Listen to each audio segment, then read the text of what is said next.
And so, my fellow Americans, ask not what your country can do for you. Ask what you can do for your country. Ask not what your country can do for you. Ask what you can do for your country. This is an excerpt from President John F. Kennedy's famous inaugural address in January of 1961. But what does it have to do with work? Now, we've looked at a lot of different reasons for working. Pay, fulfillment, identity, caring for a household. These, of course, are very different reasons for working. They contain very different rewards from working. But notice they're all fairly personal. I'm looking for pay for myself. I'm searching for answers for my own identity. I'm looking to care for my own immediate family. Some people might be looking to serve broader goals. That is, they might be motivated to work to serve others, not simply themselves or their own immediate family members. Like these two volunteers in the devastating earthquake in Nepal in April of 2015.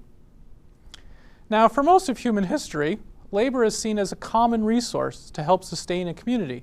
It hasn't been seen as a private affair focused on one's immediate household or one's own personal goals. Now, in some cultures, work is still an important element of serving an extended family rather than an immediate family. This is true, for example, in some East Asian cultures where Confucianism is still strong today. The extended family is the primary unit in some First Nations communities as well. Indeed, in some cases, Native Americans will send a sibling or a cousin to work for them when they're unable. This is a reflection of seeing work as an affair of an extended family rather than as an individual. Now, beyond serving the extended family, there are two broader ways in which work is seen as service to others. Serving the community, whether at a local level, a national level, or a global level, and serving God's kingdom. So first, serving the community, again, whether locally or globally. Serving communities can take many forms. It can be unpaid volunteering in your neighborhood. It can be working in a low-paid civic service program locally or internationally. It can be military service for your country.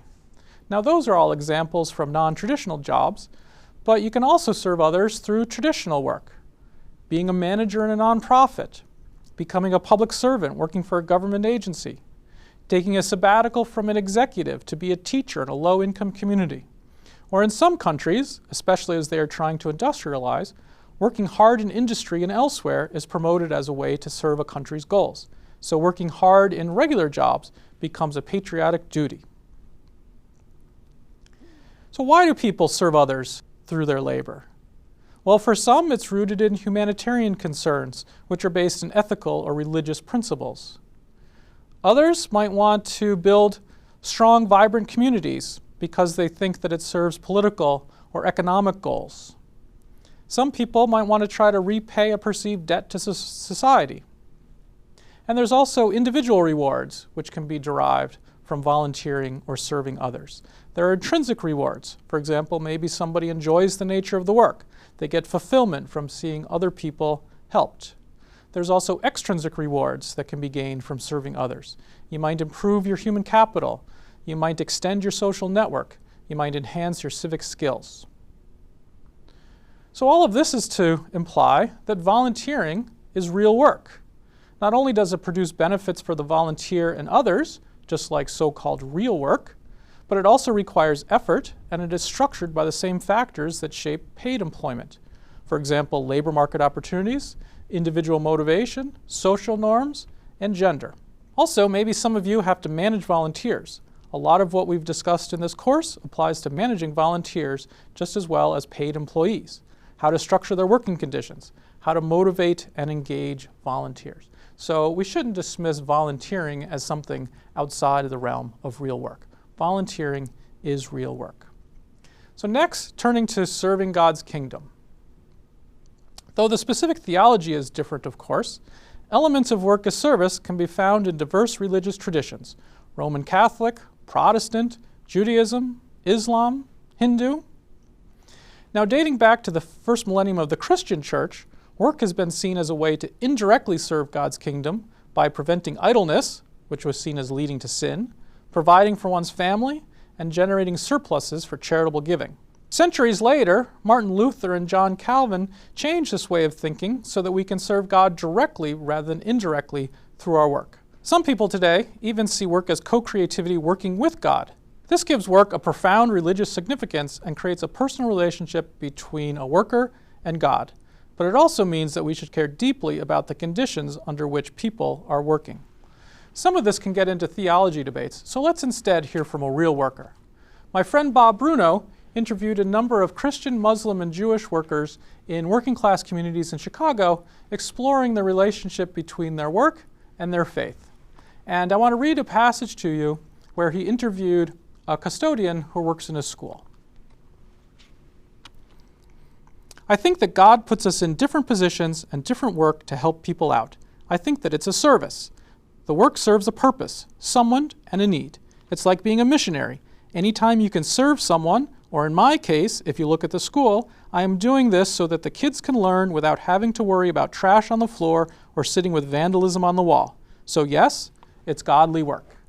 Again, we can see the emphasis here on serving God through your own day-to-day work. What I called personal fulfillment in earlier videos, recall a sense of satisfaction and self-esteem, is often phrased as achieving a sense of inner joy when work is seen as serving God or a god. These characterizations are not limited to Western religions, as illustrated by this passage from an ancient Hindu scripture. They all attain perfection when they find joy in their work. Hear how a man attains perfection and finds joy in his work. A man attains perfection when his work is worship of God, for whom all things come and who is in all. Notice again the emphasis in this passage on finding joy in your work, serving God.